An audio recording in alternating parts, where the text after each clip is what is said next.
I've always been fascinated by how the drums are made and what the wood is and why they sound the way they sound. In an industrial shop tucked inside the Gonick Mills, Dale Vigent bends, shapes, and finishes drums that have a sound of their own. It's a steam bent solid piece of wood, which differs from stave and plywood because it's solid, it resonates as one, and there's something that happens when they're steam bent that makes it ring a little bit like a bell.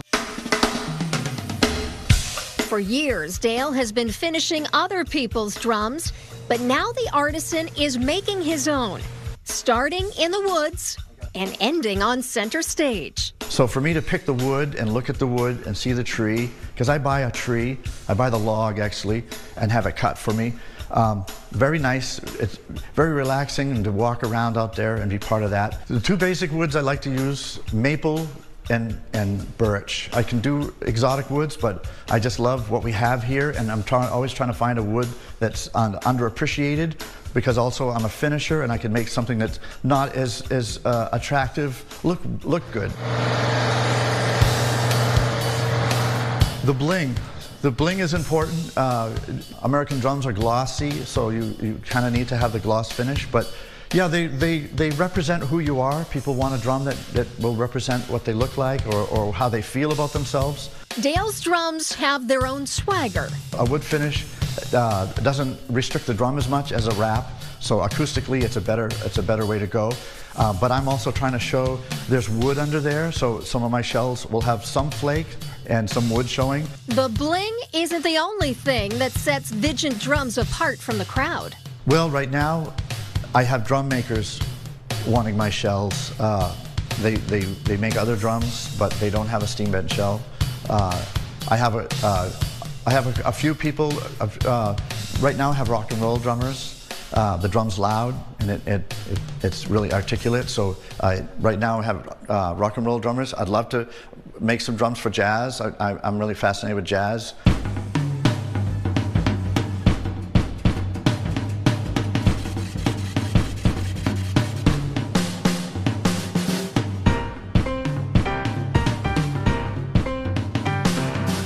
That steam bending process, it's top secret. There's other people steam bending. It's proprietary. It's tough to figure out. But Dale has figured it out, and now the sky is the limit. His latest venture, African drumming.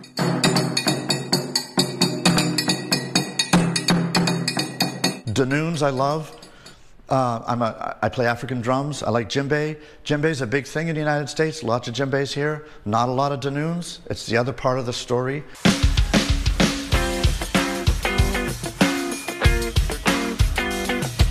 Whether he's sanding, sawing, turning, or spraying, Dale is doing what he loves and doing it with a bang. I think about it a lot. They also are fun to play. It's something that performs. It's not only something stagnant like a piece of furniture. It's something that you can, it creates joy. They create joy.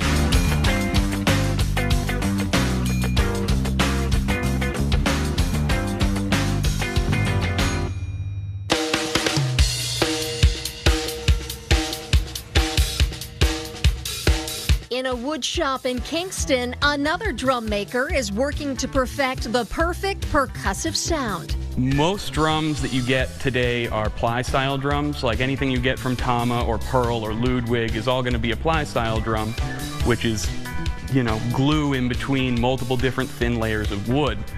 My drums are solid wood from the inside to the outside, and there's only glue in between the joints where the staves meet. Jeffrey Beck recently left a job in the tech world to do what he's passionate about.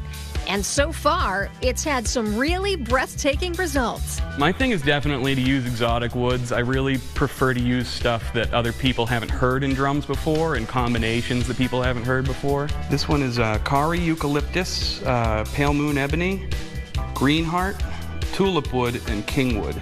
The Exeter Drumworks artisan is self-taught.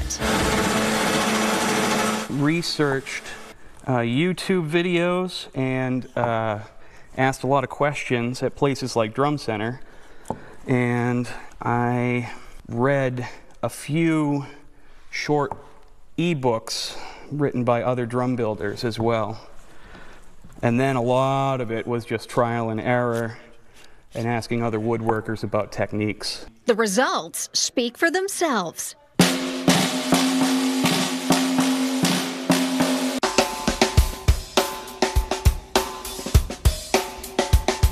The sound really relies on the density and the hardness of the wood that you choose and the way that you manipulate the material.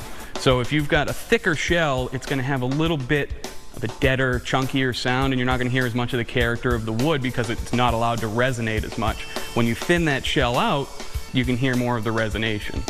He also does custom orders, like this snare made from 175-year-old Frank Jones Estate copper beech tree, a commission the owner hopes will help the tree's legacy live on. More care is taken in terms of picking the nicest figured woods and not just taking a board that says, oh, this is Ziricote. Okay, it's Ziricote. No, where's the nicest board in this pile? And then how do we arrange it on the shell to be the most visually stunning and to sound the best?